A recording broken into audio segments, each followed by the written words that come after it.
The Flat Earth Society is a controlled opposition group that mixes truth with lies and satire to discredit genuine flat Earth research, a job they've been doing for a long time now.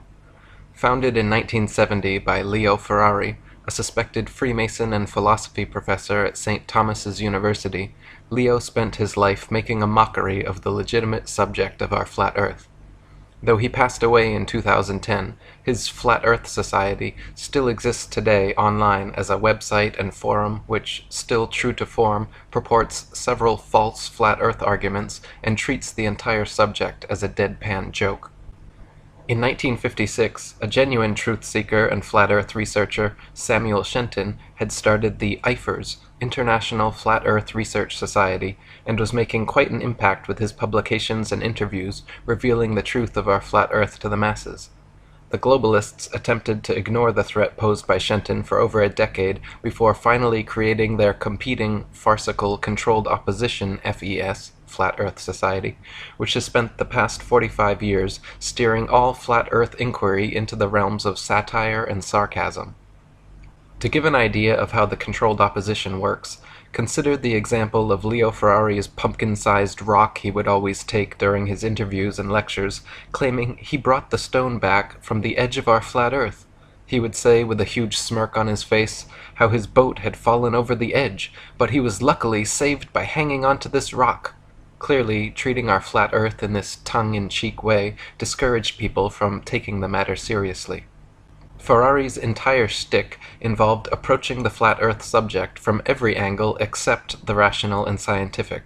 For example, he published a series of articles including "The Global Fallacy as a Cause of Racial Prejudice," arguing that people in countries at the top of the globe felt superior to those at the bottom, when in fact there was no top or bottom to the world, so even if one assumed that the world was spherical, the top and bottom have been arbitrarily selected, resulting in racial discrimination against those in the South.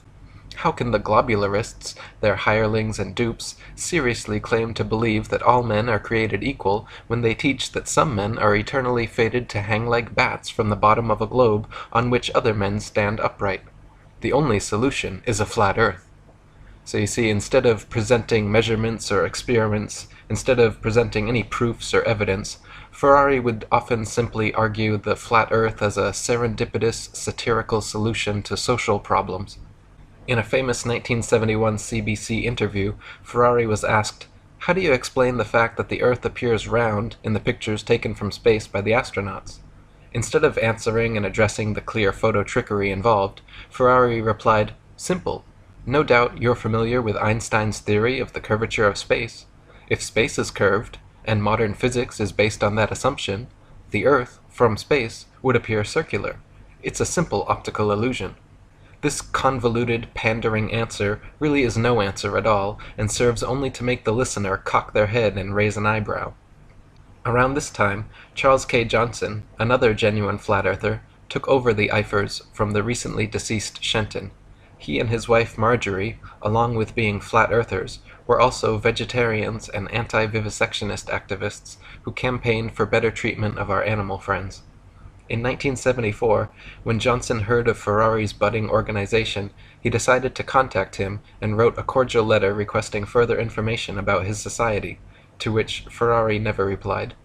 2 years later, Johnson wrote another polite letter saying how he was delighted by the prospect of a like-minded campaigner, and said how it was a very happy day when he learned of Ferrari's society. "I feel sure, at the core, we can't be too far apart in aims," Johnson wrote. "I do try to practice what I preach, to think and seek and search out reasonable ideas and concepts."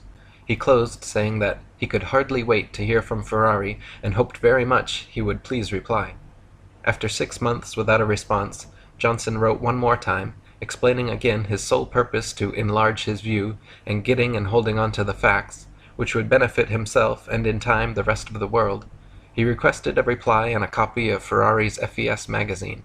In conclusion, Johnson signed, "Thanks from the bottom of my heart," in advance, but warned that if Ferrari insisted on ignoring him once again, I will then know for sure you are some kind of enemy to the flat Earth work.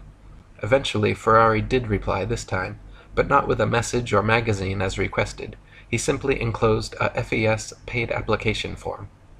Johnson investigated Ferrari's organization further and found that he was using the flat earth idea as a gimmick to entertain and promote the atheistic society. From then on, Johnson worked hard to expand his eifers and constantly for the rest of his life exposed Ferrari's FES, calling him a false prophet guilty of muddying the waters of truth. Near the end of his life, tragically, Johnson's house burned down, along with all the flat earth materials he and Shenton had collected over their lifetimes. Until his dying day, Johnson claimed the fire to be the result of arson by a NASA agent he had seen snooping around. Until recently, the eifers had disappeared and only Ferrari's FES existed as a website and message board maintained by moderators who, following in the footsteps of Ferrari, make a mockery of the whole thing and turn every thread into a joke, deterring any serious flat earth researcher from pursuing further. The only redeeming aspect of their website is the library of other people's flat earth material they maintain, which is actually quite good. The current president, Daniel Shenton, coincidentally no relation to the genuine flat earther and eifers founder Samuel Shenton, can be heard in the following clip, still muddying the waters of truth with several false flat earth arguments.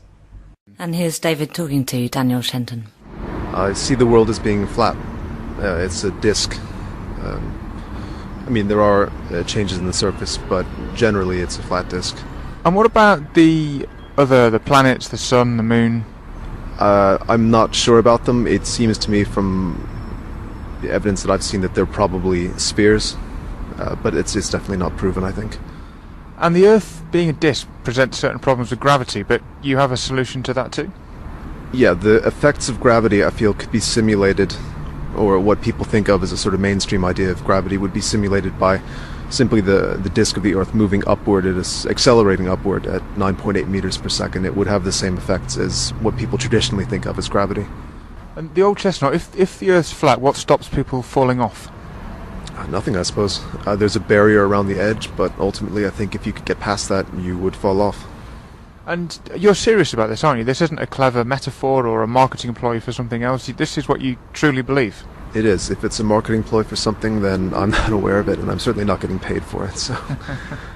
Notice he says he is not sure about the sun, moon, and planets, but that they're probably spheres, but it's definitely not proven, I think. He flip-flops his answers and expertly fumbles his words, as if intentionally trying to sound scatterbrained.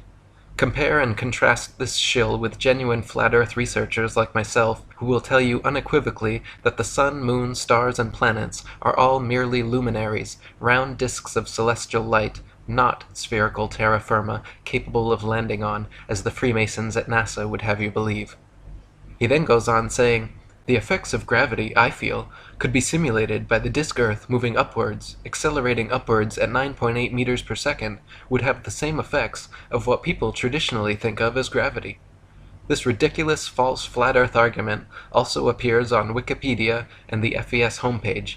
It is provably wrong, as the upwards accelerating disk would smash into all helicopters, planes, and hot air balloons, making sustained flight of any kind impossible. But they purposely promote these straw-man arguments so flat Earth neophytes will rightly laugh off their dumb explanations, and then, following suit, write off the entire subject. To combat Ferrari's Flat Earth Society Controlled Opposition Forum, and in memory of Samuel Shenton, Charles Johnson, and other true flat Earth researchers of the past, I have now restarted eifers, the International Flat Earth Research Society Forum. Please join up and help make this a useful and informative board. Please visit us and join at ifers.123.st.